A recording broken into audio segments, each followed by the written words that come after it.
High in the mountains, an isolated town was cut off from the outside world for decades by landslides and endless winters. With crops failing and starvation setting in, desperation gave way to horror as the townsfolk turned on one another to survive. By the time rescuers finally broke through, only 3 survivors remained, haunted by what they had done and by the silence of an entire community consumed by its own hunger. What started as a simple supply shortage became something far more sinister when the first person disappeared. The townspeople told themselves it was an accident.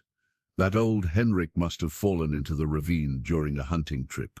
But when his bones were found picked clean in Martha's cellar, the terrible truth could no longer be denied. But how does an entire town of God-fearing people descend into such darkness? And what unspeakable acts did those 3 survivors commit to stay alive? Before we jump back in, tell us where you're tuning in from, and if this story touches you, make sure you're subscribed, because tomorrow I've saved something extra special for you. The emergency radio crackled to life one final time on November 15th, 1987, its static-filled voice carrying the last desperate words Greyfall would ever send to the outside world. Mayor Thomas Hartwell's weathered hands trembled as he gripped the microphone, his breath visible in the freezing air of the town hall's makeshift radio room. "This is Greyfall calling any station, we need immediate assistance. The passes are completely blocked. Repeat, all mountain passes are impassable due to landslides and heavy snow accumulation." The radio sat on a wooden desk that had served the town for 40 years, surrounded by maps marked with red X's, indicating blocked routes. Each X represented another hope extinguished, another path to civilization sealed by nature's fury. Thomas had been marking those maps for 3 weeks now, watching their lifelines disappear one by one. Outside the frost-covered windows, Greyfall stretched across the valley floor like a scene from a Christmas card. 347 souls called this place home, their lives intertwined through generations of shared hardship and mountain resilience. The town's main street boasted Miller's General Store, Peterson's Hardware, the Greyfall Community Church, with its tall white steeple, and a handful of other businesses that served the isolated community. "We have sufficient food supplies for approximately 6 weeks at current rationing levels." Thomas continued into the radio, reading from notes scrawled in his careful handwriting. "Medical supplies are adequate. Fuel reserves are at 60%. But we need evacuation for our elderly and sick residents before the next storm system arrives." The silence that followed was deafening.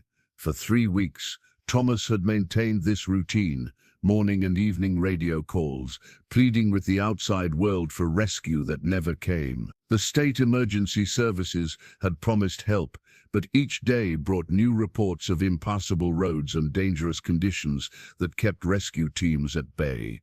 Behind Thomas stood Dr. Elizabeth Morton, the town's only physician, her grey hair pulled back in a practical bun. She clutched a clipboard listing the residents most at risk.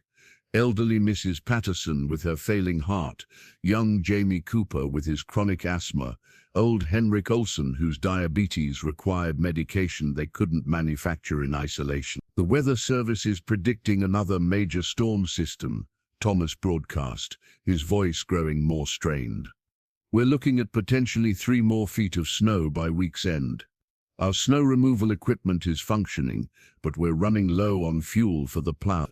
The radio's green light flickered, a reminder that even their communication lifeline was failing. The town's electrical grid depended on a small hydroelectric station that required constant maintenance. With spare parts running low and winter conditions worsening, Thomas knew they were living on borrowed time. Sarah Jenkins, the elementary school teacher, entered the radio room carrying a thermos of coffee and wearing the kind of forced smile that had become common in Greyfall over the past month. At 34, she was one of the younger adults in town, part of a generation that might have left for opportunities in larger cities, if not for deep family roots and genuine love for mountain life. "Any response today?" she asked, though Thomas's expression had already answered her question. "Nothing. Either they can't hear us, or they can't reach us. Thomas set down the microphone and accepted the coffee gratefully.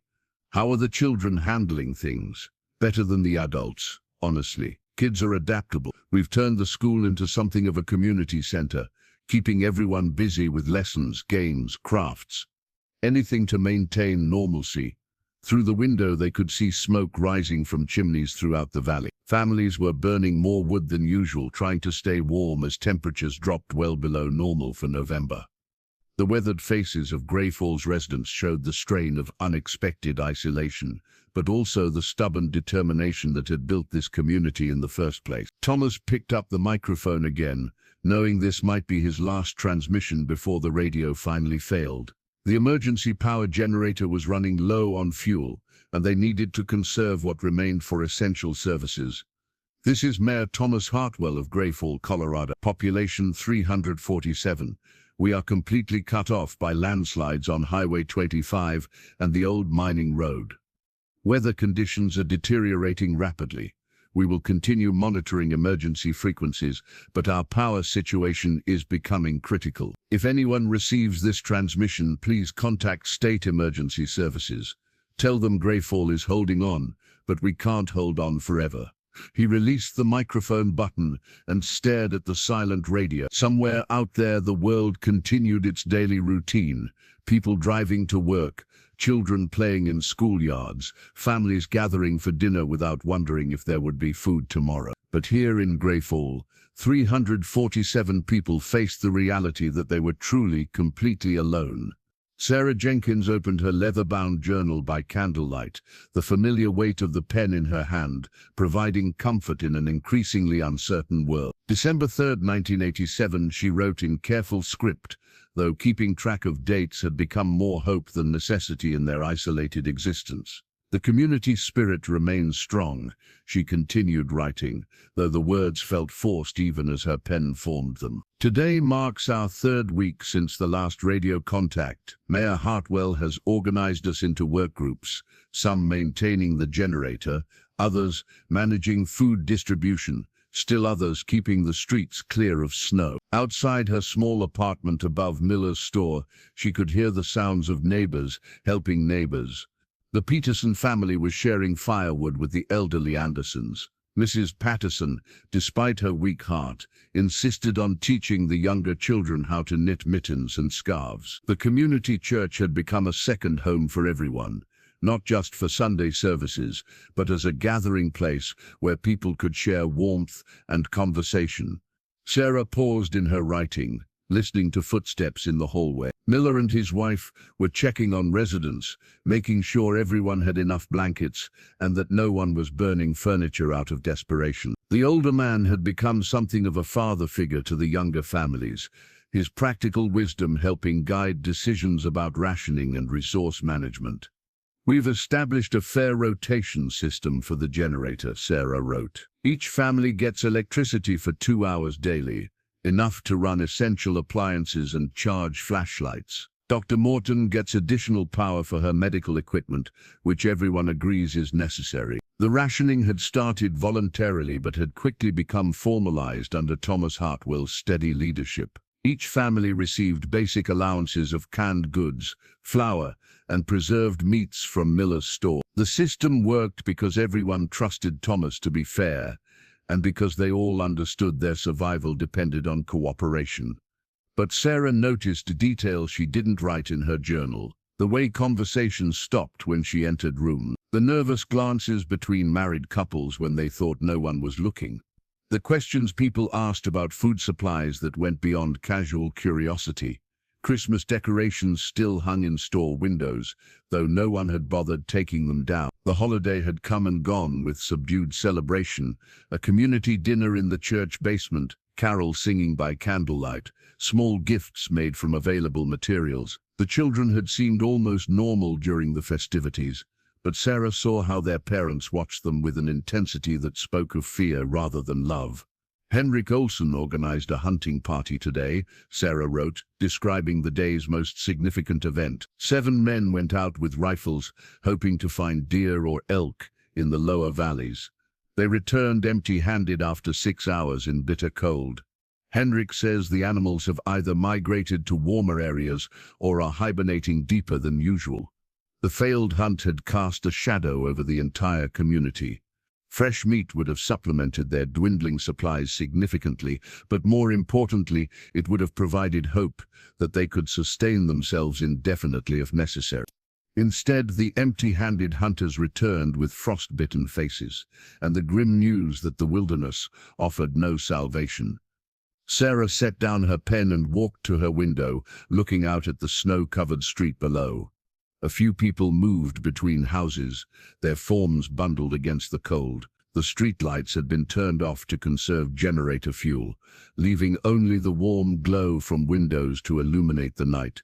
She thought about her classroom, now serving as a communal space for children from all grades. Teaching had become more about maintaining routine than delivering curriculum. Storytime featured tales of adventure and rescue. Art projects focused on spring themes and colorful flowers. Math lessons used practical examples of sharing resources fairly among families. The children ask when they can go home, Sarah wrote, though most of them were sleeping in their own beds. What they meant was when life would return to normal, when their parents would stop whispering in worried tones, when the adults would smile without effort. Morton had quietly shared her concerns with Sarah earlier that week. 3 elderly residents were showing signs of malnutrition, despite the rationing system. Their bodies simply needed more calories to maintain basic functions in the cold. The doctor was supplementing their diets from her personal supplies, but even her reserves had limits. Sarah closed her journal without writing those darker thoughts. Some truths were too heavy for paper, too frightening to make permanent with ink. Tomorrow she would teach the children about perseverance and community spirit. Tonight she would try to believe her own lessons were enough to carry them through whatever challenges lay ahead. The candle flickered, casting dancing shadows on the walls. Outside, Greyfall slept under its blanket of snow, dreaming of spring and rescue, while winter tightened its grip on their isolated world.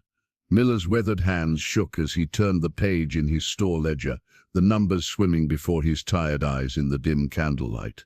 March 5th, the date seemed impossible. Had they really been cut off for 4 months? The arithmetic was merciless, each carefully recorded transaction documenting their community's slow march towards starvation. 2 cans of beans to the Henderson family, he wrote in his careful script, the pen scratching against paper that had become precious. 1 pound of flour to Dr. Morton. Last jar of preserved peaches allocated to the Patterson household for Mrs. Patterson's condition. Behind him, the store shelves that had once overflowed with goods now stood mostly bare. Empty spaces yawned between scattered cans of vegetables, a few boxes of crackers, and the last precious containers of baby formula for the Cooper infant. What had been a thriving business serving the community's daily needs had transformed into something resembling a wartime distribution center. Thomas Hartwell pushed through the front door, bringing a gust of cold air that made Miller look up from his ledger. The mayor's face had aged years in the past months, deep lines etched around his eyes from the constant weight of decisions that meant life or death for his neighbors. "How are we looking, Frank?"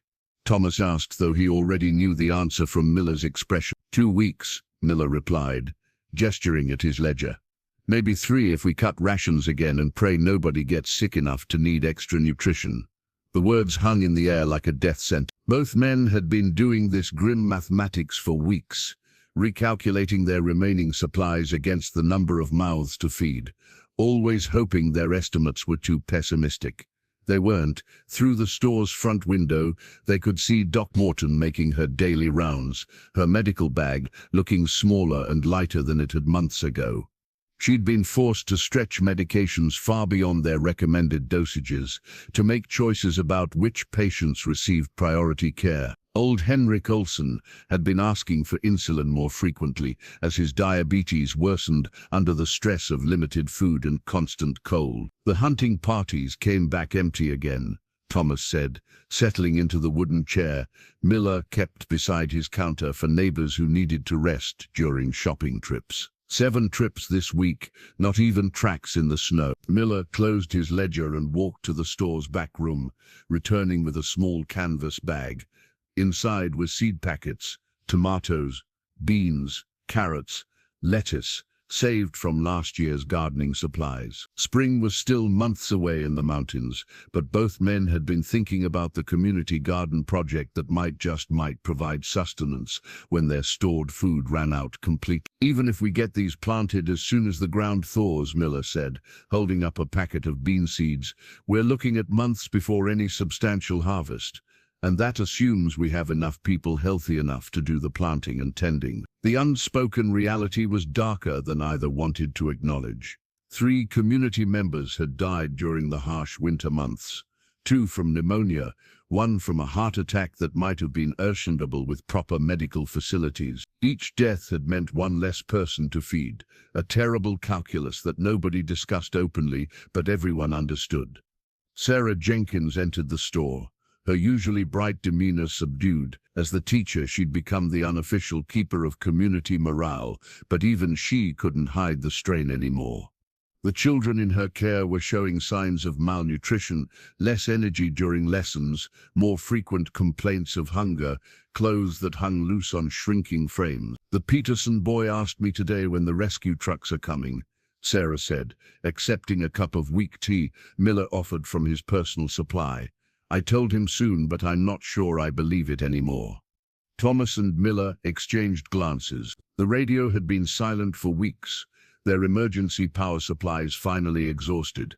They had no way of knowing whether rescue efforts were ongoing, whether the outside world even remembered their isolated community existed. We need to start making harder decisions, Thomas said quietly, his voice barely above a whisper, about rationing, about who gets priority if supplies run shorter. Miller nodded grimly. The ethics of survival were becoming impossible to ignore. Do the elderly, who consume resources but contribute less physical labor, receive the same food allocations as working adults? Do families with young children get priority over single individuals? These were questions no mayor should have to answer, decisions no community should have to make. Outside, snow began falling again, adding another layer to the white prison that held Greyfall captive. The store's remaining inventory would sustain them for a few more weeks, but what happened after that remained a question nobody wanted to answer. Henrik Olsen had always been a reliable man, the type of neighbor who showed up when you needed help moving furniture or clearing snow from your driveway. At 63, he moved with the steady determination of someone who understood that mountain life demanded resilience above all else. That's why his absence felt so wrong to everyone in Greyfall. He left before sunrise, Martha Whitmore explained to the search party gathered in the town square, her voice steady but her hands wringing the fabric of her apron. Said he was going to check the old trapping trails up in Wolverine Canyon. Henrik knows those paths better than anyone. Thomas Hartwell nodded, though uneasiness settled in his stomach like a cold stone. Henrik had diabetes, and their limited insulin supplies meant he shouldn't be making strenuous solo trips into the wilderness. But desperate times had pushed everyone beyond their normal limitations. We'll find him, announced Bill Peterson, hefting his hunting rifle with practiced ease. Henrik's too smart to get lost, and too stubborn to give up, probably just holed up somewhere waiting out the weather.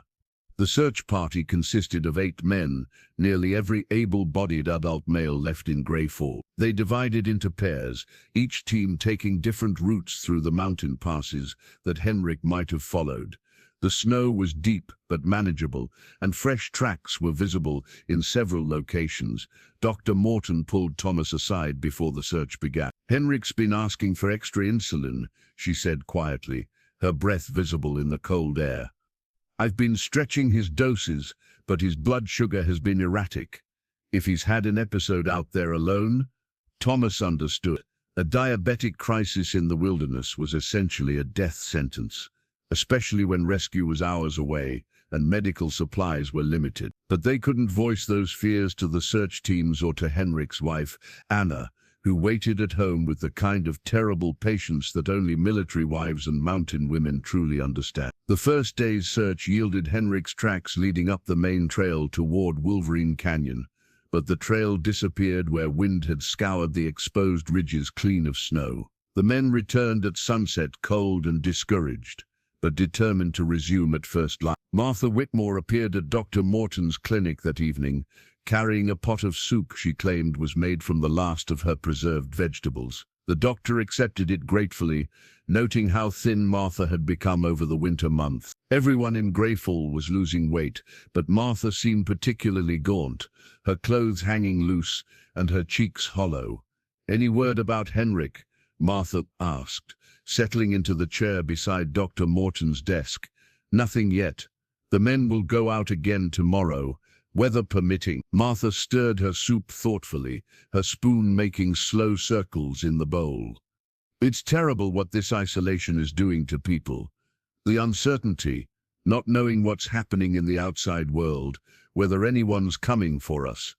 Dr. Morton studied Martha's face in the lamplight. Something seemed different about her neighbor, though she couldn't identify exactly what had changed. Martha had always been a private woman, but lately she'd been even more withdrawn, spending long hours alone in her house, while other families gathered for communal meals and shared activities. The second day of searching expanded the perimeter, with teams checking abandoned mining shacks and hunting cabins throughout the region. They found evidence of Henrik's passage, a cigarette butt at an old campsite, boot prints near a frozen stream, but still no sign of the man himself. "It's like he just vanished," muttered Pete Anderson, one of the younger search volunteers. "People don't just disappear without a trace." But people did disappear in the mountains, especially when winter conditions could change from manageable to deadly in a matter of hours. The search teams understood this reality even as they continued their methodical examination of every possible route Henrik might have taken. On the third day, they found his rifle. The weapon lay beside a snow-covered log near the Wolverine Canyon entrance, apparently dropped or abandoned. There were no signs of struggle, no blood, no indication of what might have caused Henrik to leave behind his most important survival tool.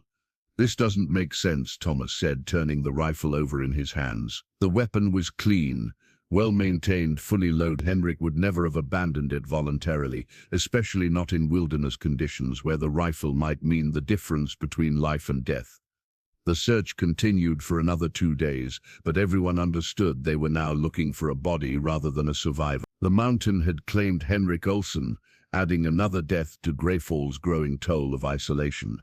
What they didn't know was that Henrik's disappearance marked the beginning of something far worse than death by misadventure. Martha Whitmore volunteered to help prepare meals for the exhausted search teams, her generosity noted by neighbors who had begun to worry about her own health and well-being during the long winter months. The children found Henrik first, though they didn't understand what they were seeing at the time. 7-year-old Emma Peterson and 9-year-old Danny Miller had been playing hide-and-seek behind the houses on Maple Street when their ball rolled through a gap in Martha Whitmore's fence. Emma squeezed through the opening while Danny kept watch, both of them giggling at their minor trespass into the forbidden territory of adult backyards.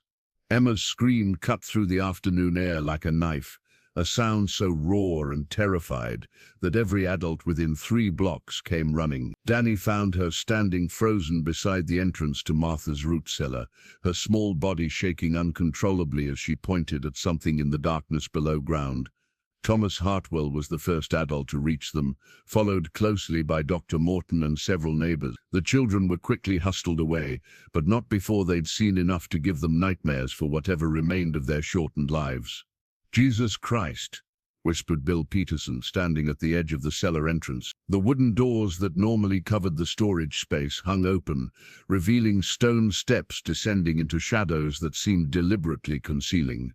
Dr. Morton retrieved a flashlight from her medical bag, its beam cutting through the darkness to illuminate what the children had discovered. Henrik Olsen's remains lay scattered across the cellar floor, but these weren't the clean bones of natural decomposition.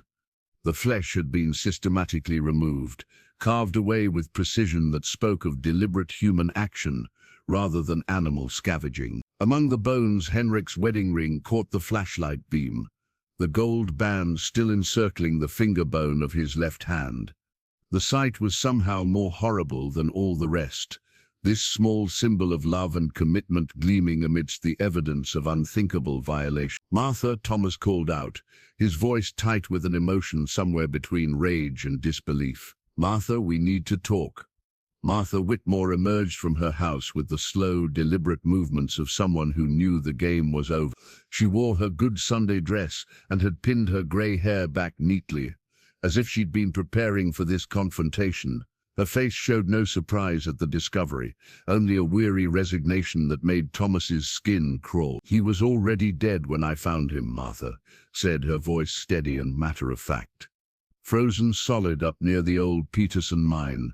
Looked like his blood sugar dropped, and he couldn't make it home. I couldn't just leave him there for the animals." The crowd of neighbors that had gathered stared at Martha in stunned silence.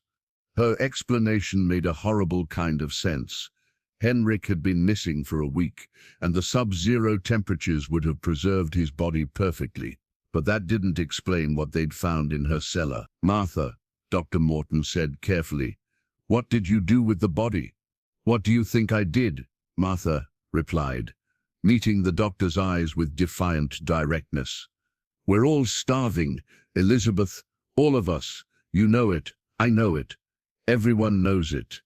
Henrik was gone anyway. Was I supposed to let his death be completely meaningless while we all waste away to nothing?" The words hung in the air like a physical presence, impossible to ignore or unsee once spoken. Every person in that gathering had lost weight over the winter months, had felt their strength diminishing day by day as their bodies consumed themselves in the absence of adequate nutrition. Every person had lain awake at night wondering how much longer they could survive on dwindling rations. But knowing those facts and acting on them were different things entirely, separated by a moral chasm that most people never imagined they might be forced to cross. Pastor Benedict pushed through the crowd, his face pale but determined. At 71, he was among the community's most respected moral authorities, a man whose words carried weight even among those who rarely attended church services. "This is madness, Martha," he said, his voice shaking with emotion. "This goes against everything we believe, everything that makes us human beings instead of animals." "Does it?" Martha challenged, her composure finally cracking to reveal the desperation beneath. "Does it really, Pastor? Because I've been listening to your sermons about God providing for his people, and I've been waiting for that provision. But God helps those who help themselves, isn't that what you've always taught us?" The theological debate that might have followed was interrupted by young Danny Miller, who had broken away from his mother's protective embrace. The boy pointed at Martha with the devastating honesty that only children possess. "My mama says you made soup for Dr. Morton last week. What kind of soup was it, Mrs. Whitmore?" The question fell into absolute silence.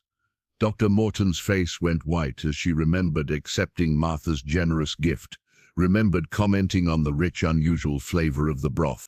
Her hand moved involuntarily to her stomach, and several people nearby could be heard retching. Thomas Hartwell closed his eyes and tried to think like a mayor instead of a human being horrified beyond measure. They had to decide what to do with Martha, how to handle this revelation, whether to involve whatever remained of law enforcement in their isolated community.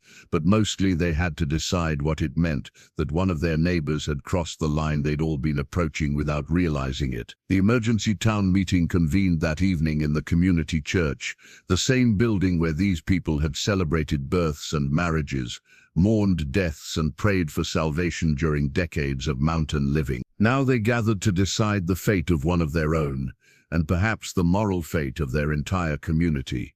Thomas Hartwell stood at the pulpit, a position that felt blasphemous, given the nature of their discussion. Below him, 43 adults filled the pews, everyone healthy enough to attend, everyone old enough to vote on matters of life and death. Martha Whitmore sat in the front row, flanked by two men who weren't exactly guards, but weren't exactly her companions either. "We're here to decide what happens next," Thomas began, his voice echoing in the small sanctuary. What Martha did was wrong. We all agree on that, but we also have to face the reality of our situation. Pastor Benedict rose from his seat near the altar, his weathered Bible clutched in arthritic hands. There can be no compromise with evil, Thomas. What this woman has done is an abomination in the eyes of God and man. We cannot allow it to stand unpunished. Punish her how? Called out Bill Peterson from the middle of the church. Execute her? Exile her into the wilderness to freeze to death?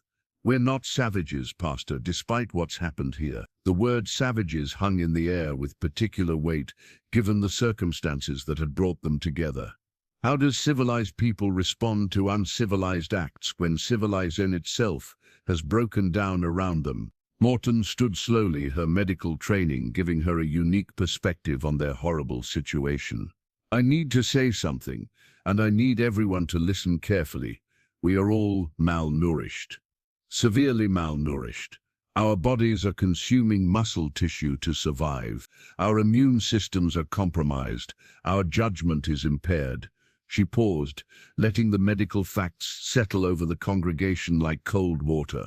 In 6 weeks, maybe less, people are going to start dying from starvation, not the elderly or sick. I mean, healthy adults are going to begin dying from lack of food. That's not speculation. That's medical certainty based on our current caloric intake. Martha Whitmore looked up at the faces surrounding her, seeing fear and disgust and something else she recognized as terrible understanding. I didn't kill Henrik, she said quietly. He was already dead. I just refused to let his death be meaningless while we all starved together. You fed him to people without their knowledge, accused Sarah Jenkins, her teacher's sense of moral clarity, cutting through the complex rationalizations that others were struggling with. You made Dr. Morton unwittingly participate in cannibalism, and if I hadn't, Henrik's body would have fed the animals instead of us. Martha replied, how is that more moral? How is watching our children waste away more righteous than using what God provided to keep them alive? The theological implications of Martha's argument sent Pastor Benedict into a fury of biblical quotation, but his words seemed increasingly hollow in the face of their practical reality. Scripture offered little guidance for communities facing slow death by starvation. Thomas called for order, but the debate continued to rage. Some demanded Martha's immediate banishment from the community. Others argued for mercy, pointing out that her actions had harmed no living person. A few brave souls whispered that she might have saved lives with her terrible choice. We need to vote, Thomas announced finally. All in favor of banishing Martha from Greyfall immediately, knowing that banishment equals death in these conditions. 12 hands rose, mostly from the older community members whose moral frameworks had been formed in gentler times. Pastor Benedict's arm shot up with righteous certainty, but even some of his regular parishioners kept their hands down. All opposed to banishment. 15 hands appeared, including Dr. Morton's, and after a long hesitation, Sarah Jenkins. The remaining members abstained, unable to choose between mercy and justice when both options felt wrong. Motion fails, Thomas announced. Martha Whitmore remains in the community, but the decision felt hollow to everyone present. They had chosen practicality over morality, survival over righteousness, and everyone understood that something fundamental had changed in Greyfall that night. Pastor Benedict gathered his Bible and walked toward the church door, pausing only to address the assembly one final time. God forgive us all for what we're about to become. As the meeting dispersed, small groups formed naturally throughout the sanctuary. Conversations were conducted in whispers, but the subject matter was identical. What would they do when the next person died? Would they waste the body in the name of moral purity, or would they follow Martha's pragmatic example? The vote had been about Martha Whitmore's punishment, but everyone understood they had really been voting on their own future. The precedent had been set, the moral barrier broken. Now they would all have to live with the consequences of choosing survival over their souls. The second winter brought death with systematic precision, claiming the weakest first, as nature intended, but civilization had always tried to prevent. Old Miss Wilson succumbed to pneumonia on a February morning when the temperature dropped to 30 below zero. Her granddaughter found her peaceful in bed, looking smaller and more fragile than anyone remembered her being in life. But Miss Patterson's death presented Greyfall with its first test of the new reality they'd voted to accept. The wooden cross that marked her grave stood in the community cemetery for exactly 3 hours before it was quietly removed under cover of darkness. By morning, her body had been transferred from the frozen ground to Martha Whitmore's root cellar, now serving as the town's unofficial processing center. Dr. Morton supervised the operation with clinical detachment, her medical training allowing her to compartmentalize the horror of what they were doing. She established protocols for safe preparation, rules about which organs could be consumed and which should be discarded. The knowledge felt like poison in her mind, but she couldn't let emotion override the practical necessity of keeping people alive. "We need to establish portions," Thomas announced to the small group that had volunteered for this grim duty. "Everyone gets an equal share, regardless of their contribution to the work." The work. They had developed euphemisms to make their actions bearable, clinical terms that avoided the raw truth of what they'd become. The work, processing, resource allocation, anything but the simple, horrible reality that they were butchering their neighbors to feed their families.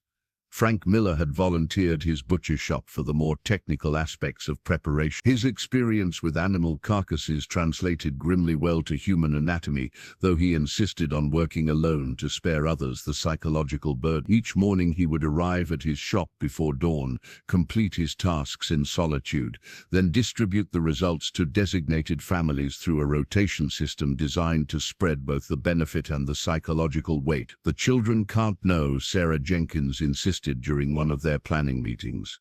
"Whatever we do, however we manage this, the children cannot understand what's happening. But children notice everything, especially changes in adult behavior. They saw the way conversations stopped when they entered rooms. They noticed that the meat in their stew looked different, tasted different from anything they remembered. Most troubling of all, they observed their parents crying while eating, tears streaming down faces that tried to maintain expressions of normal family dinner conversation. 8-year-old Timothy Miller began asking questions that his father couldn't answer. Where did the meat come from when all the animals had disappeared from the mountains? Why did Grandpa Peterson stop coming to Sunday dinner right after his funeral? Why did adults whisper about him when they thought children weren't listening? The psychological toll manifested differently in each person. Dr. Morton threw herself into medical research, studying nutritional requirements and food safety with desperate intensity. Thomas Hartwell aged visibly, his hair turning completely white over the course of weeks, as the weight of leadership in this new world crushed whatever innocence remained in his soul. Martha Whitmore, ironically, seemed to thrive under the new arrangement. Her expertise in food preparation and preservation made her indispensable to the community's survival, transforming her from pariah to essential resource. She moved through her days with grim efficiency, organizing the work with the same attention to detail she'd once applied to church potluck dinners. Pastor Benedict had stopped conducting services entirely, claiming his voice was too weak for preaching, though everyone understood his real reason. How do you deliver sermons about God's love to a congregation that survives by consuming the flesh of their departed neighbors? The church building remained open, but Sunday mornings now passed in silence, with people sitting alone in pews and wrestling privately with questions that had no acceptable answers. By spring, they had developed a complete system. When someone died, the family would notify Thomas, who would coordinate with Dr. Morton for medical verification, then with Martha and Frank for processing. The deceased's clothing and personal items would be distributed among survivors who could use them. Any remaining possessions of value would be stored against future needs. The wooden crosses in the cemetery told lies about what lay beneath them. Empty graves marked with loving inscriptions, while the actual remains served a more practical purpose among the living. The deception felt necessary to maintain some connection to their former selves, some pretense that they remained the same people who had built this community on principles of faith and mutual support. But late at night, when sleep brought dreams of faces they'd known since childhood, everyone in Greyfall understood that those people were gone forever. They'd been replaced by something else, something that looked human and sounded human, but had crossed a line that couldn't be uncrossed. The question now wasn't whether they could survive another winter, but whether they would recognize themselves if rescue ever came. The transition happened so gradually that no one could point to the exact moment when they stopped being scavengers and became predators. Spring of 1989 brought warmer weather, but no rescue, no relief from the isolation that had transformed their community into something unrecognizable. What it did bring was a terrible new mathematics of survival. Dr. Morton noticed it first in her medical observation. The healthiest residents were no longer just surviving, they were actively thriving while others grew weaker. Bill Peterson had gained weight over the winter months, his frame filling out with muscle that came from somewhere other than their meager official ration. His son Danny showed similar signs of improved nutrition, while families like the Andersons continued their slow decline towards starvation. The disparity created tensions that hadn't existed when everyone was equally desperate. Whispered conversations behind closed doors speculated about private food caches, about families hoarding resources while neighbors suffered. But the truth was darker than simple selfishness. "We can't wait for people to die naturally anymore," Martha Whitmore announced during one of their clandestine planning meetings. "The natural death rate isn't sufficient to sustain the population. We need to be more proactive." The euphemisms had evolved along with their practices: proactive resource management, population sustainability. Each clinical term created distance between their actions and the horror of what they were discussing in the basement of what had once been their community church. Thomas Hartwell stared at Martha with the hollow eyes of a man who'd watched his moral compass dissolve completely. "What exactly are you suggesting?"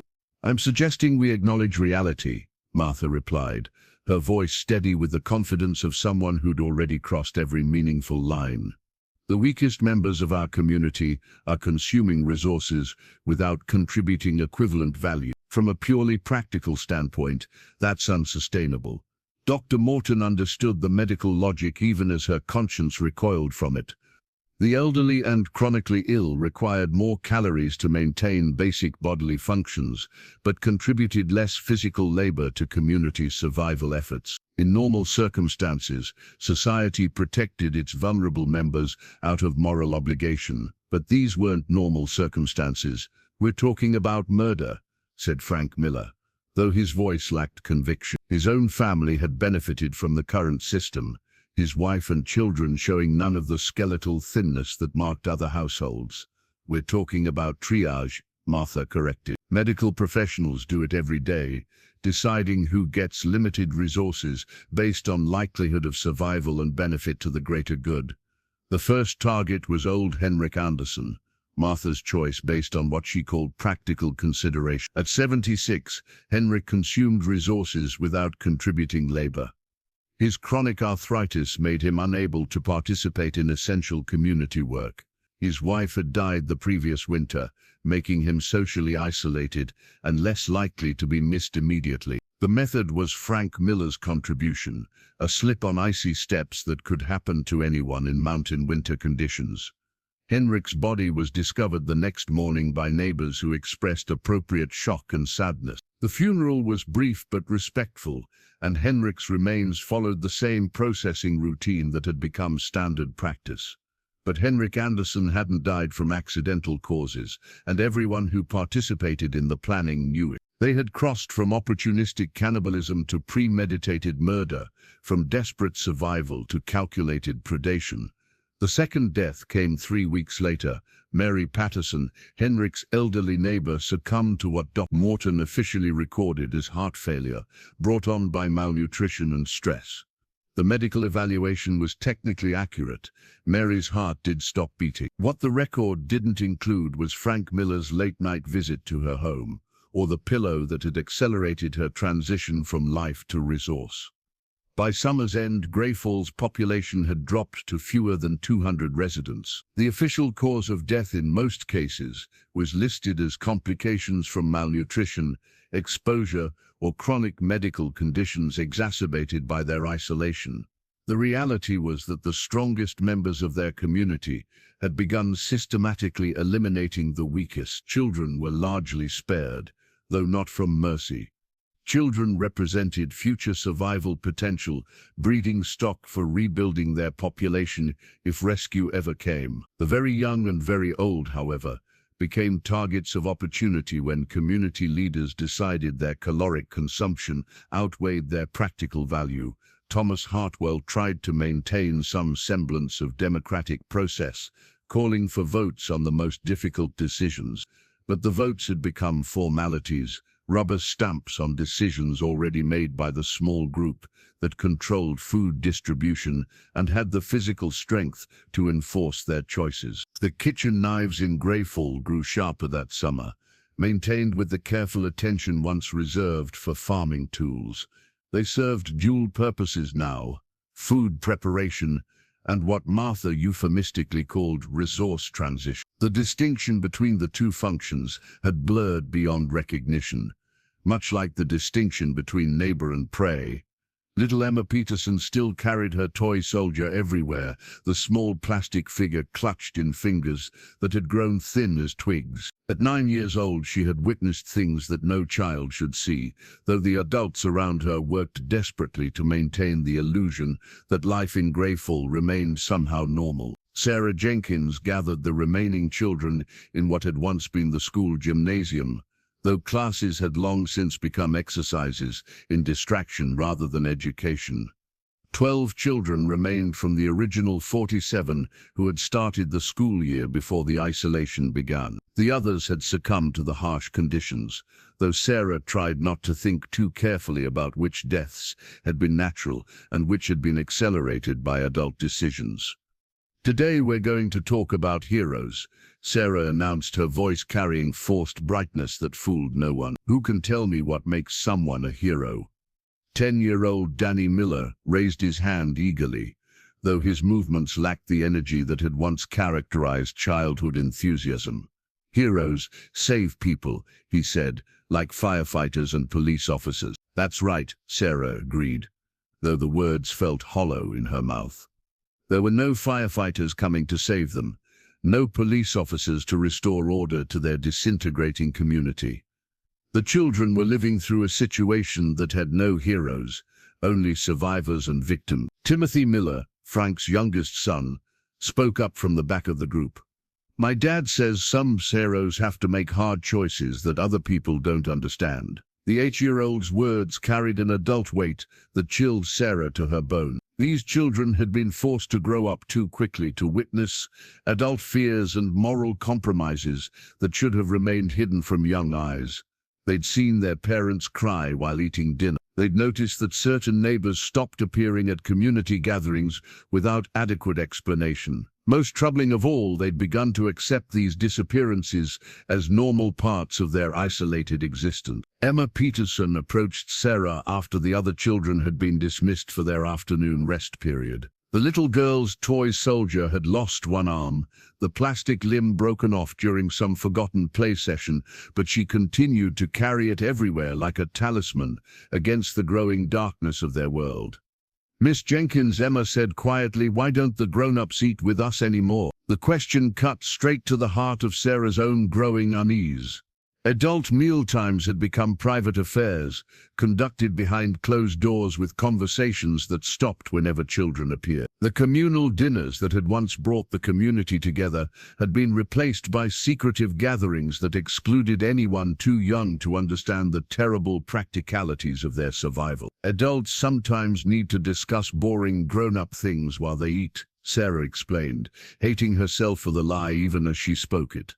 "Things that would be too confusing or scary for children to hear about." Emma nodded solemnly, though her expression suggested she understood more than Sarah wanted to believe. Children possessed an instinctive awareness of adult deception, an ability to sense when the world around them had shifted in dangerous ways that no one wanted to acknowledge directly. That evening, Sarah made the mistake of walking past the Miller house during what she'd assumed was a private family dinner. Through the kitchen window, she glimpsed Frank Miller teaching his teenage son how to properly joint a piece of meat, the lesson conducted with clinical precision that spoke of extensive recent practice. The meat was pale and fine-grained, nothing like the dark red flesh of wild game that had occasionally supplemented their diet in earlier months. Frank's movements showed the confident expertise of someone who had performed this task many times before, while his son watched with the focused attention of a student learning an essential life skill. Sarah turned away from the window before she could see more, but the image burned itself into her memory with perfect clarity. She understood now why the adults ate separately, why conversations stopped when children entered rooms, why certain community members had begun to look at the youngest and weakest residents with calculating expressions. Walking home through the empty streets of Greyfall, Sarah realized that the children in her care were living through something far worse than simple isolation and starvation. They were witnessing the complete moral collapse of every adult authority figure in their lives, watching their parents and teachers and community leaders transform into something that couldn't be explained or rationalized or forgiven. The toy soldier in Emma's hand represented more than childhood comfort now. It was a symbol of innocence clinging desperately to a world where heroes existed, where adults protected children instead of viewing them as resources to be managed and allocated according to survival mathematics that reduced human beings to their caloric value. But heroes, Sarah understood now, were luxuries that Greyfall could no longer afford. Frank Miller's butcher shop had been transformed into something that would have been unrecognizable to the customers who had once purchased steaks and ground beef for family barbecue. The familiar tools of his trade, the bone saws and meat grinders, the hanging hooks and cutting blocks, now served purposes that no legitimate butcher would ever acknowledge. The shop operated on a schedule known only to the inner circle of Greyfall's survival leadership. Processing took place in the early morning hours before children were awake, the work completed, and evidence cleaned away before the community began its daily routines. Frank had developed techniques for efficient breakdown of human remains, methods that maximized usable portions while minimizing waste. "Everything has to be used," Martha Whitmore instructed during one of their planning sessions. "Organs, bones for marrow, even skin for rendering. We can't afford sentimentality when it comes to resource utilization." The clinical language helped Frank maintain psychological distance from what he was doing, but it couldn't completely eliminate the nightmares that plagued his sleep. Dreams of familiar faces looking up at him from his cutting blocks, accusations from neighbors whose remains had passed through his hands on their way to community dinner tables. Morton had established medical protocols for their operation, safety procedures designed to prevent disease transmission and ensure that the meat remained fit for consumption. She tested each body for signs of illness, discarded organs that showed pathological changes, and supervised the preservation process that kept their supply chain functional. "We need to be more systematic about selection," Thomas Hartwell announced during their weekly coordination meeting. "Random deaths aren't providing sufficient resources to maintain our current population levels." The mathematics were brutally simple. A community of 160 people required a certain number of calories per day to survive. Natural deaths provided inadequate protein supplementation to meet those needs. Therefore, the death rate needed to be artificially enhanced to achieve sustainable population levels. They had developed criteria for target selection that sounded almost reasonable when discussed in abstract terms: age, health status, community contribution levels, likelihood of survival until rescue. Each factor was weighted and scored, creating the illusion that their decisions followed logical rather than homicidal reasoning. Bill Peterson had volunteered to handle what they euphemistically called resource acquisition, the actual killing that preceded processing. His military background made him efficient at the task, able to cause death quickly and quietly without leaving evidence that would disturb other community members. A pillow for the elderly, a push down icy steps for the infirm, medication overdoses, for those already taking prescription drugs. The tools Frank used for processing had been sharpened to surgical precision, maintained with obsessive care that reflected both professional pride and psychological necessity. Clean, sharp tools made the work more efficient and somehow less horrifying than struggling with dull blades that required soaring motions through familiar anatomy. Storage became a critical concern as their operation expanded. The root cellars throughout Greyfall were converted into refrigeration units, using the natural cold of the mountain winter to preserve their growing inventory. Each family received allocated portions based on household size and community status, distributed through a rotation system that ensured equitable resource sharing. Frank's son Danny had begun asking to help with the shop work, showing teenage curiosity about his father's increasingly secretive activities. Frank refused the requests, but he could see the boy's growing awareness that something important was happening behind the locked doors of the family business. "We're preserving life," Frank told himself during the darkest moments of the work. Every cut, every joint, every portion wrapped for distribution. It's all about keeping our community alive until rescue comes. But rescue seemed increasingly unlikely as seasons passed without contact from the outside world. The emergency radio had been silent for over a year, their isolation apparently complete and permanent. Under those circumstances, Frank's work wasn't preserving life until rescue. It was enabling long-term survival in a world where normal moral constraints had been permanently suspended. The meat grinder was Frank's least favorite tool, though it was among the most efficient for processing certain types of remains. The mechanical action reduced recognizable human anatomy to anonymous ground substance that could be formed into portions resembling conventional food product. Families found it easier to consume meat that didn't retain obvious human characteristics. Late at night, after cleaning and storing his tools, Frank would stand in his shop and remember what this place had been before their isolation began. He recalled regular customers who had trusted him to provide quality meat for their families, neighbors who had relied on his expertise to feed their children and elderly parents. Now those same neighbors were his raw materials, their bodies passing through his hands, in a grotesque inversion of the service relationship that had once defined his role in the community. The irony wasn't lost on Frank that he had become more essential to Greyfall's survival than ever before, though the nature of his contribution had become something he could never acknowledge in daylight conversations. Pastor Benedict's final sermon took place on a Sunday morning when only 7 people bothered to attend church, their faces gaunt and their eyes holding the hollow stare of souls that had witnessed too much. The old pastor stood at his pulpit clutching a family Bible that had belonged to his father, its leather cover worn smooth by decades of faithful handling. "Forgive us our trespasses," he began, his voice cracking with emotion that had been building for months, "as we forgive those who trespass against us."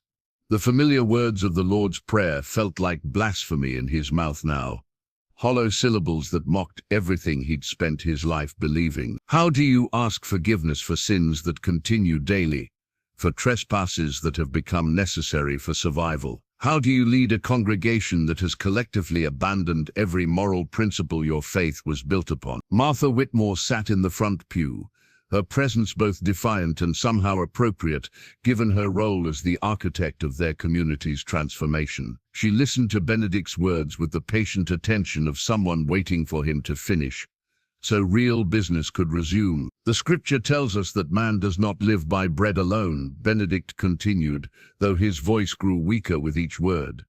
"But what happens when there is no bread? What happens when God's children are forced to choose between death and damnation?" Thomas Hartwell shifted uncomfortably in his seat, recognizing the direction of the pastor's thoughts. This wasn't going to be one of Benedict's usual sermons about endurance and faith. This was going to be something far more dangerous, an acknowledgement of what they'd all become.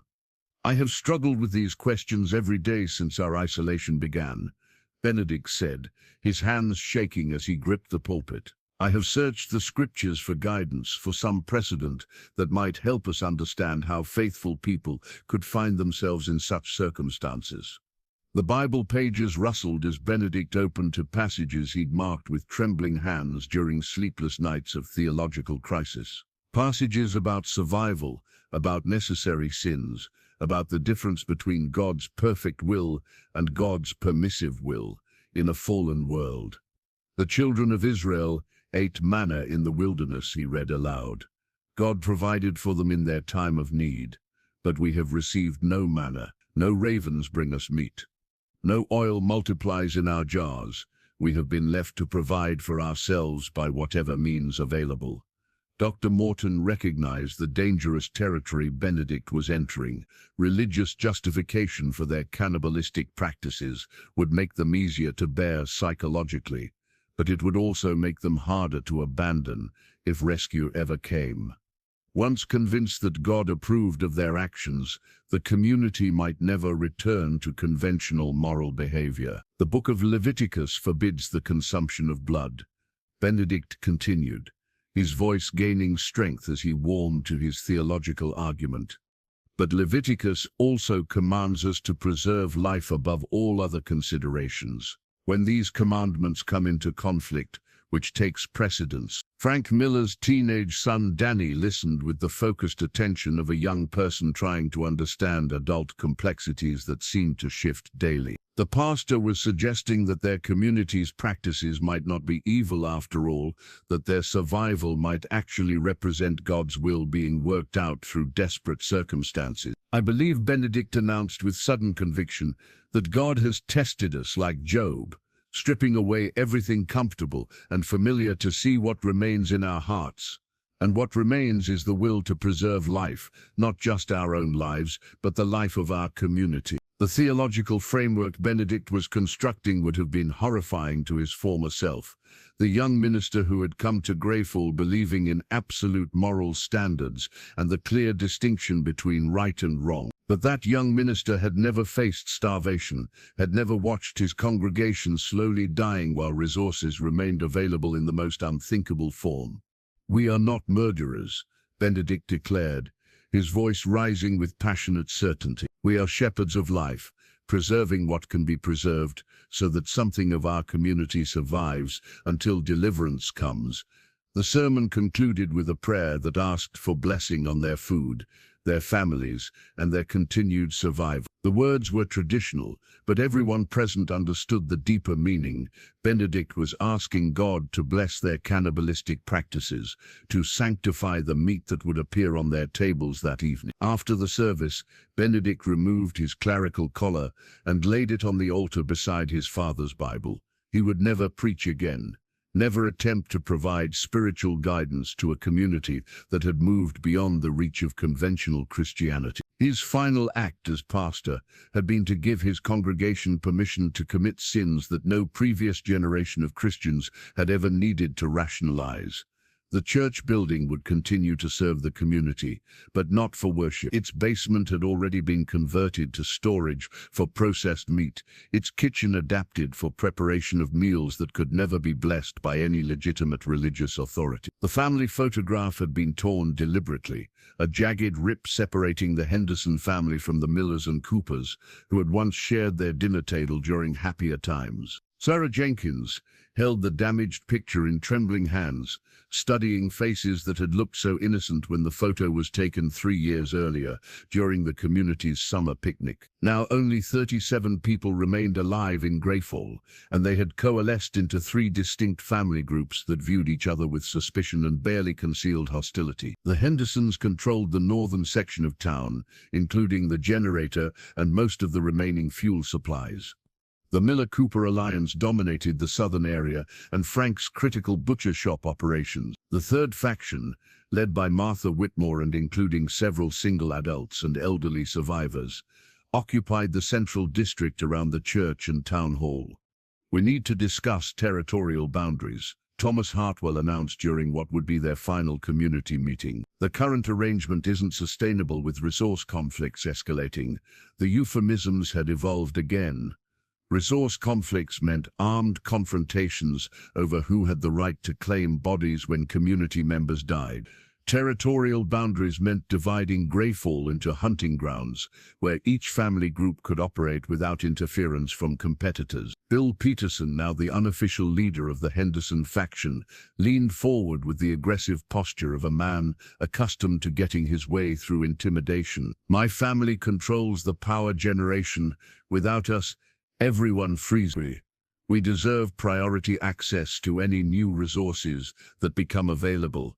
Frank Miller spoke for his Southern Alliance, his butcher's expertise making him indispensable, but also vulnerable to demands from other groups. Processing capabilities are meaningless without raw materials. We need guarantees about supply allocation before we can commit to continued operations. The meeting devolved into negotiations that resembled treaty discussions between hostile nations rather than neighbors trying to cooperate for mutual survival. Each group demanded exclusive rights to certain resources while offering minimal concessions to the others. Trust had been completely replaced by strategic calculation based on who controlled what and who could be eliminated without destabilizing the delicate balance of power. Martha Whitmore presented the central faction's position with the cold logic that had characterized her approach since the beginning of their ordeal. The church basement provides the largest storage capacity for preserved resources. We're willing to continue providing those services in exchange for guaranteed protection from aggressive recruitment by other factions. Aggressive recruitment was their term for the increasingly common practice of murdering members of rival groups to reduce competition for limited resources. The Henderson faction had been better inactive in this regard, targeting isolated individuals who lacked family protection and whose deaths could be attributed to natural causes. The photograph in Sarah's hands showed children who were now dead, parents who had been consumed by their own neighbors, elderly grandparents whose bones had been processed through Frank Miller's equipment. Every face in the picture represented calories that had kept other people alive for a few more weeks during their endless isolation. "We also need to establish rules about children," Dr. Morton announced, her medical authorities still respected by all three factions. "Whatever conflicts exist between adult groups, the children remain off-limits for resource acquisition." The clinical term couldn't hide what she was really saying. Please don't murder the kids for food. The fact that such a request needed to be made explicit demonstrated how far they'd fallen from any recognizable standard of human decency. Young Timothy Miller, now 12 years old, listened to the adult negotiations with the calculating attention of someone who understood that his survival depended on his family's political position. Childhood innocence had been replaced by practical awareness that some adults could be trusted, and others represented immediate threats to his continued existence. The meeting ended without formal agreements, but with tacit understanding that Greyfall was now 3 separate communities sharing the same geographic space. Each group would focus on maintaining their own members while viewing the others as competitors for resources that included both stored supplies and future acquisition opportunities. Sarah walked home through streets that had become foreign territory, noting which houses showed signs of recent habitation and which had been abandoned as their owners died or fled to other family groups for protection. The community that had once celebrated shared holidays and supported each other through difficult times had fractured into tribal units that communicated through threat and negotiation rather than friendship and cooperation. That evening she found herself studying the torn photograph again, trying to remember what it had felt like to live in a place where neighbors cared about each other's well-being instead of calculating their caloric value. The faces in the picture seemed to belong to a different species, innocent beings who had never imagined the choices their future selves would be forced to make. The sound of hammering echoed through Greyfall's empty streets as families fortified their homes against neighbors who had become predators. Bill Peterson worked methodically to reinforce his front door with salvaged lumber from abandoned houses, each nail driven with the precise force of a man who understood that his family's survival depended on keeping other people out. "Hand me those metal brackets," he instructed his teenage son Mark, whose lean frame showed the effects of years of malnutrition despite their family's relatively advantageous position in the community's power structure. The boy complied quickly, his movements efficient and alert in the way that children learn when danger has become a constant presence. 3 houses down, Frank Miller was installing similar defenses around his family's property. Heavy wooden planks covered the ground floor windows, creating firing ports that would allow defenders to shoot at attackers while remaining protected. The Miller house had become a fortress, its friendly front porch replaced by defensive positions that could repel assault by desperate neighbors. The transformation of Greyfall from community to battleground had accelerated rapidly once the 3 family factions stopped pretending to cooperate. Nighttime raids had become common, with one group attempting to eliminate members of competing factions while they slept. The raids served dual purposes, reducing competition for resources while providing fresh supplies for the survivors. Martha Whitmore's central faction had responded to the escalating violence by turning the church into a fortified compound. The building's stone construction provided natural defensive advantages, while its basement storage areas could be sealed off to protect accumulated supplies from raiders. Martha herself had become something approaching a military commander, organizing patrols and establishing watch schedules that kept her group alert to threats from the northern and southern territories. "Someone tried the back door again last night," reported Jennifer Anderson, one of the few single adults who had aligned with Martha's group for protection. "I heard them testing the barricades around midnight, but they left when they couldn't get through quietly." The failed raid represented the new reality of life in Greyfall. Families slept in shifts, with armed guards watching for movement in the darkness. Children were kept in interior rooms away from windows, both to protect them from stray gunfire and to prevent them from witnessing the violence that had become routine among adults. Morton had established a field hospital in Martha's compound, though her medical supplies were nearly exhausted after years of isolation. She treated injuries from the escalating conflicts with whatever remained of her pharmaceuticals, knowing that serious wounds would likely prove fatal without proper antibiotics or surgical equipment. "We lost the Peterson house last night," Thomas Hartwell reported during Martha's morning strategy meeting. "Bill's family abandoned it after the Miller faction broke through their defenses. They're probably heading for the old mining camp up in the hill." The displacement represented a significant victory for Frank Miller's alliance, providing them access to the Peterson family's generator and fuel supplies, but it also meant that Bill Peterson's group would be operating from a position of desperation, making them more dangerous and unpredictable in future encounters. Sarah Jenkins had become Martha's intelligence coordinator, using her knowledge of the community's geography and relationships to track the movements of rival factions. Her teachers' training in observing human behavior had proved unexpectedly valuable in predicting when and where attacks might occur. "The Miller faction is consolidating around the butcher shop," Sarah reported, pointing to marks on a hand-drawn map of the town.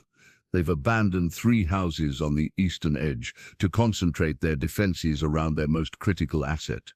The strategic withdrawal made sense from a military perspective, but it also indicated how far their community had fallen from any normal standard of human society. Families were abandoning their homes, fleeing from neighbors they'd known for decades, fortifying positions against people who had once been friends and trusted allies. Young Timothy Miller had been assigned to his family's watch rotation, his small frame barely able to handle the rifle he'd been given for sentry duty.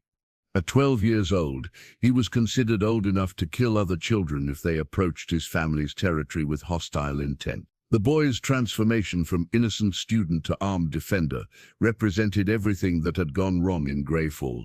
Children who should have been learning arithmetic and reading were instead learning tactics and marksmanship, preparing for warfare against playmates who had become enemies through circumstances beyond anyone's control. The barricades that protected each family group also imprisoned them, trapping them in defensive positions that required constant vigilance. Sleep became dangerous, relaxation impossible.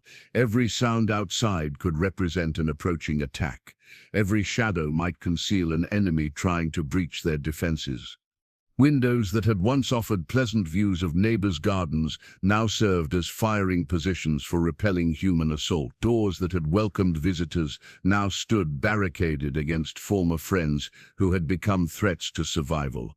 Martha Whitmore's hands trembled as she wrote in her confession letter, the blood-stained paper testament to the violence that had consumed Greyfall's final days. Her handwriting, once careful and neat from years of church correspondence, now showed the erratic shakiness of someone pushed beyond the limits of human endurance.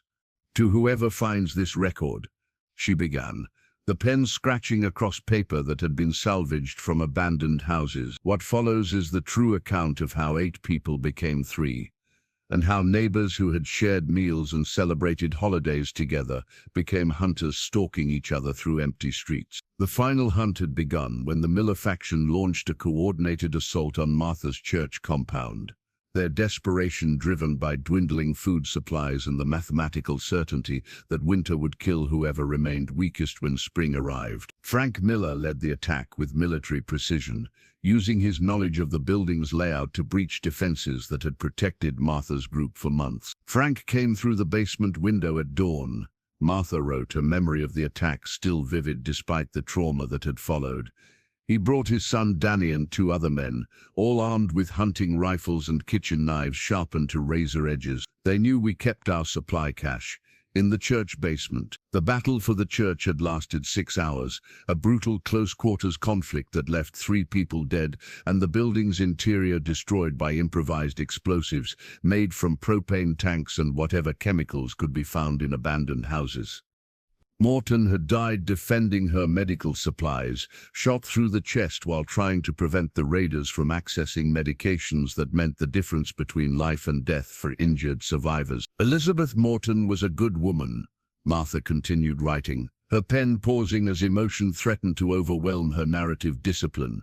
"She maintained her medical ethics longer than any of us kept our other principles. Even at the end, she was trying to preserve life rather than destroy it." Thomas Hartwell had barricaded himself in the church tower with a hunting rifle and boxes of ammunition, picking off attackers as they tried to breach the main sanctuary. His position commanded excellent fields of fire, but it also trapped him without food or water. The siege lasted 3 days before Frank Miller's group managed to set fire to the wooden stairs, forcing Thomas to choose between burning alive and attempting escape through a gauntlet of armed enemies. "Thomas chose to burn," Martha wrote, her handwriting growing more erratic as she described the former mayor's final moments. "We could hear him screaming from inside the tower, but he never surrendered. I think he preferred death to whatever Frank planned to do with prisoners." The victory had cost Frank Miller's faction dearly.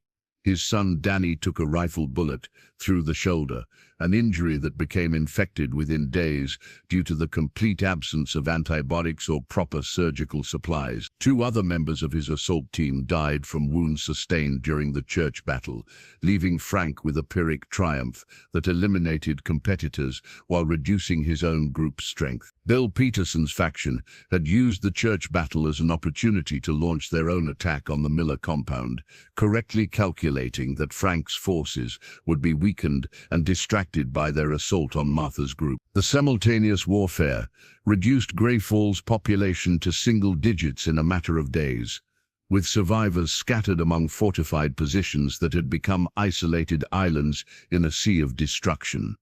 The Peterson attack succeeded because Frank was stupid, Martha wrote with clinical detachment. He divided his forces when he should have concentrated them. Military tactics that work in conventional warfare don't apply when your total army consists of 6 people and your objective is survival rather than conquest.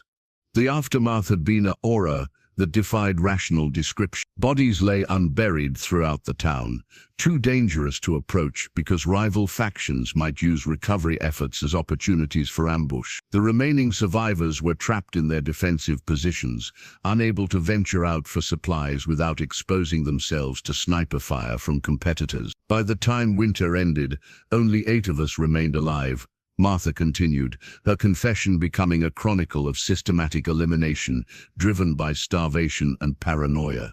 Frank Miller and his wounded son, Bill Peterson and his wife. Sarah Jenkins hiding in the school basement. Pastor Benedict, though he'd lost his mind completely by then. Timothy Miller, Frank's youngest boy, and myself. The final paragraph of her confession detailed the last confrontation, the desperate battle between the 3 surviving family groups, when they realized that 8 people couldn't sustain themselves through another winter without continuing to reduce their numbers. The mathematics of survival had driven them to conclude that only 3 could live long enough for rescue to arrive. "We drew lots," Martha wrote in closing.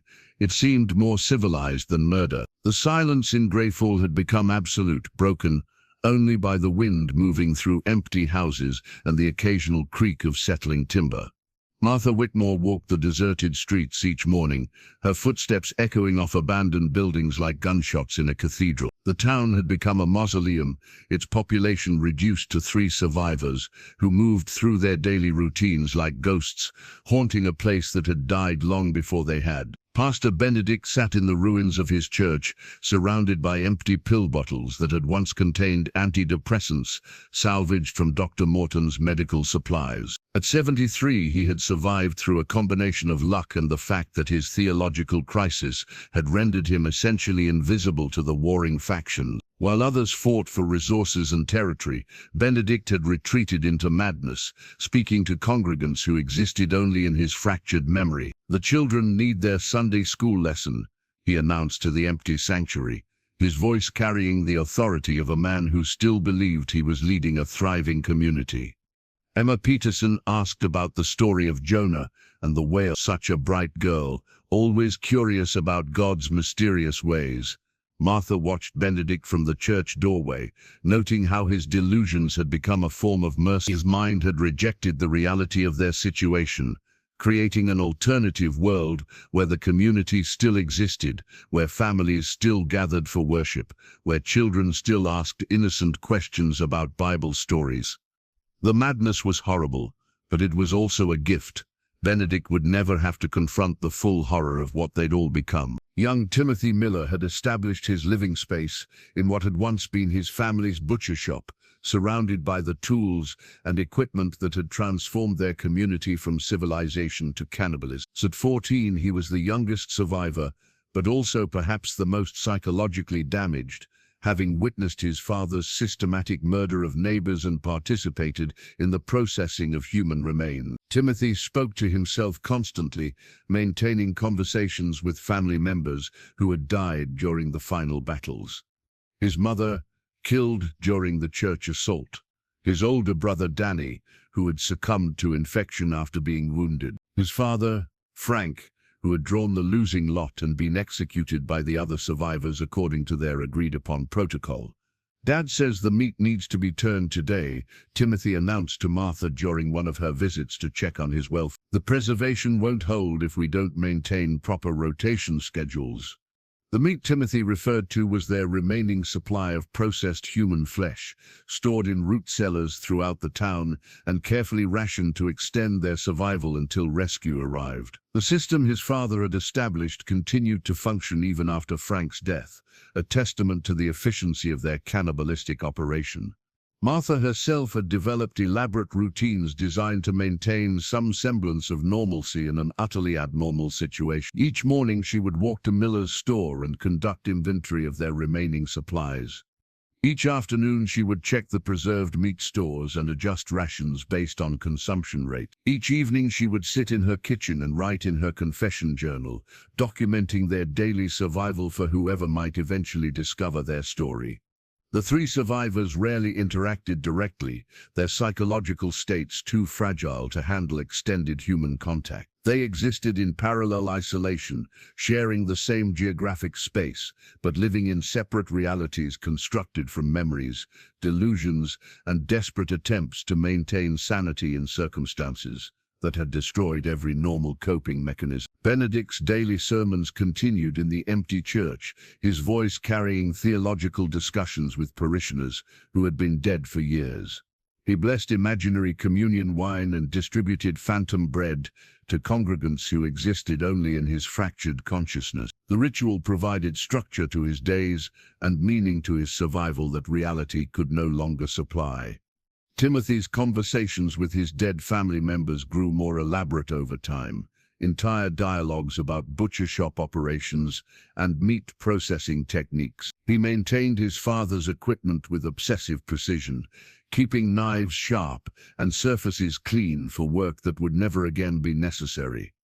The routine gave him purpose and connected him to the last period of his life, when family relationships had still existed. Martha's journal writing became a form of prayer, her confessions addressed to a future audience that might never materialize.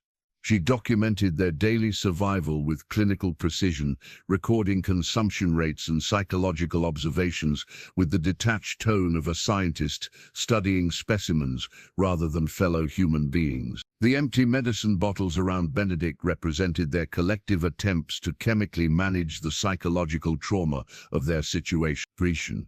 Anxiety and post-traumatic stress had been dulled by whatever pharmaceutical supplies remained, but the medications were nearly exhausted, leaving them to face their final months of isolation without chemical assistance. The radio crackled to life, with a sound that none of the three survivors had heard in over 2 years. Martha Whitmore dropped the journal she'd been writing in, her hands shaking as the metallic voice cut through the absolute silence that had defined their existence. The emergency radio, long since abandoned as useless, suddenly transmitted the voice of the outside world.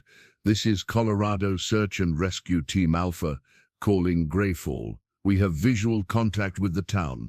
Please respond if anyone is receiving this transmission." Martha stared at the radio in disbelief, her mind struggling to process that rescue had finally arrived. The voice sounded impossibly clear and professional, representing a world of functioning institutions and normal human behavior that seemed like science fiction after years of isolation and horror.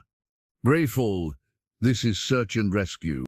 We can see smoke from chimneys and evidence of recent habitation.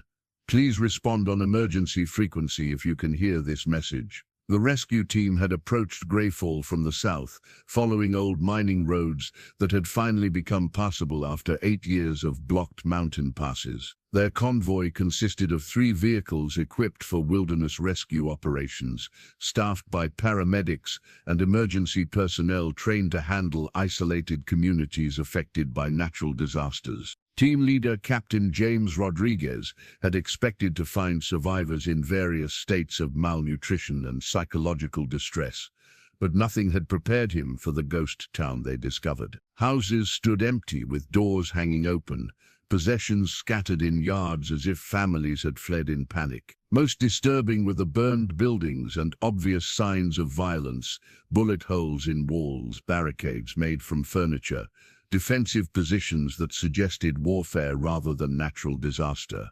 "Something's wrong here," Rodriguez radioed to his base station. "This doesn't look like storm damage or avalanche casualties. This looks like a war zone." Martha finally found the strength to approach the radio, her voice barely a whisper as she responded to the rescue team's calls. "This is Martha Whitmore in Greyfall.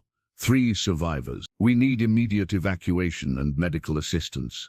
The words felt foreign in her mouth, communication with the outside world that she'd stopped believing was possible. 8 years of isolation had made rescue seem like a fairy tale, something that happened to other people in other places, but would never come to their abandoned mountain town. "Ma'am, this is Captain Rodriguez with Colorado Search and Rescue. Can you provide your exact location?" "We're having difficulty identifying signs of current habitation." Martha looked around her empty house, trying to remember how to give directions in a normal world where street addresses mattered, and buildings served their intended purposes. "I'm at 24th and Maple Street, the White House with green shutters near the center of town. There are 2 other survivors, Pastor Benedict at the church and Timothy Miller at the butcher shop on Main Street." The rescue team approached cautiously, their training suggesting that communities under extreme stress could become hostile to outsiders. They'd encountered isolated groups that viewed rescue attempts as threats to carefully balanced survival systems, people who had adapted to harsh conditions and resisted changes that might destabilize their situation. Rodriguez was the first to reach Martha's door, his medical training immediately noting her emaciated condition and the psychological signs of severe trauma. She moved with the careful deliberation of someone who had learned to conserve energy, her eyes showing the 1,000-yard stare common among combat veterans and disaster survivors. "Ma'am, I'm Captain Rodriguez. We're here to help you. Can you tell me about the other survivors? Martha's response came in fragmented pieces. Her narrative skills deteriorated after years without normal human conversation. Pastor Benedict is at the church. He's not well. Timothy is 14. He's alone at his family's shop. Everyone else is dead. The rescue team spread out through Greyfall, documenting the evidence of whatever disaster had befallen the community. They found empty houses filled with personal possessions, suggesting that residents had died rather than evacuated. Most puzzling was the complete absence of bodies. Hundreds of people had lived in this town, but the rescue team found no human remains despite clear evidence of multiple deaths. Rodriguez, you need to see this, called paramedic Lisa Chen from the church basement. There's some kind of storage operation down here, but I can't identify what they were preserving. The root cellars throughout Greyfall told a story that the rescue team struggled to interpret. Evidence of systematic food storage and processing, but no clear indication of what had been preserved or consumed during the community's isolation. The clinical organization suggested desperate but methodical attempts to manage limited resources. Timothy Miller was discovered in his family's butcher shop, surrounded by tools and equipment that appeared to have been maintained with obsessive care. The boy responded to questions with apparent cooperation, but his answers revealed psychological damage that would require extensive professional intervention. The courtroom in Denver fell silent as Martha Whitmore concluded her testimony, her voice steady despite the horrific reels she had just recounted to the jury. The official transcript would become part of the legal record, though most of the details would remain sealed from public view to protect the psychological welfare of the survivors and prevent copycat incidents in other isolated communities. And that's how we survived, Martha said, meeting the eyes of the prosecutor, who had spent 3 days walking her through the timeline of Greyfall's descent into cannibalism. Not all of us, not most of us, but 3 people lived long enough for rescue to arrive, and we did what we had to do to reach that point. The legal proceedings had stretched over 18 months, complicated by questions that had no precedent in American jurisprudence. How do you prosecute people for survival cannibalism when the alternative was death? What criminal charges apply to community decisions made collectively under extreme duress? The prosecutors struggled with these questions while defense attorneys argued that their clients had acted within the boundaries of necessity doctrine. Patricia Vance, the psychiatrist assigned to evaluate the survivors, had spent hundreds of hours interviewing Martha, Timothy, and Pastor Benedict. Her psychological assessments revealed trauma patterns consistent with prolonged exposure to life-threatening stress, but also adaptation mechanisms that had allowed them to function in circumstances that would have broken most people within weeks. The survivors demonstrate remarkable psychological resilience, Dr. Vance testified during the competency hearings. They developed coping strategies that enabled them to maintain basic mental functioning while participating in activities that would normally cause complete psychological breakdown. Timothy Miller had been placed in a specialized facility for traumatized adolescents, his age making him ineligible for adult criminal prosecution, despite his participation in the community's cannibalistic practices. His rehabilitation focused on reintegrating him with normal social behavior while helping him process memories that no child should have to carry. The boy's progress was measured in small victories: his ability to eat meals without discussing meat processing techniques, his gradual cessation of conversations with dead family members, his slow development of relationships with peers who had never experienced survival situations. The therapeutic process would continue for years, with uncertain prospects for complete recovery. Pastor Benedict had been declared mentally incompetent to stand trial, his psychological retreat into religious delusion deemed a permanent condition that precluded meaningful participation in legal proceedings. He resided in a psychiatric facility where he continued to conducting ordinary church services for congregations that existed only in his fractured memory. The old pastor's condition generated theological debates among religious scholars about faith, survival, and moral responsibility. Some argued that his madness represented divine mercy, protecting him from full awareness of what he'd witnessed and participated in. Others saw his psychological breakdown as evidence that some sins are too heavy for the human mind to bear. Martha Whitmore alone faced the full weight of legal consequences for Greyfall's survival strategy. As the architect of their cannibalistic system and the most psychologically intact survivor, she bore primary responsibility for decisions that had kept 3 people alive while 344 others died. The public reaction to the Greyfall incident divided along predictable lines. Some viewed the survivors as heroes who had overcome impossible odds through courage and determination. Others saw them as monsters who had chosen the most horrific possible response to their isolation. Media coverage sensationalized the story, while largely ignoring the complex ethical questions raised by survival cannibalism. The question before this court, Judge Patricia Morrison announced during sentencing, is not whether these acts were morally acceptable under normal circumstances. Clearly they were not. The question is whether criminal punishment serves any legitimate purpose when applied to people who acted under duress that few humans have ever experienced. Martha's sentence reflected the court's struggle with unprecedented circumstances. 5 years of supervised probation, mandatory psychological counseling, and community service working with disaster preparedness organizations.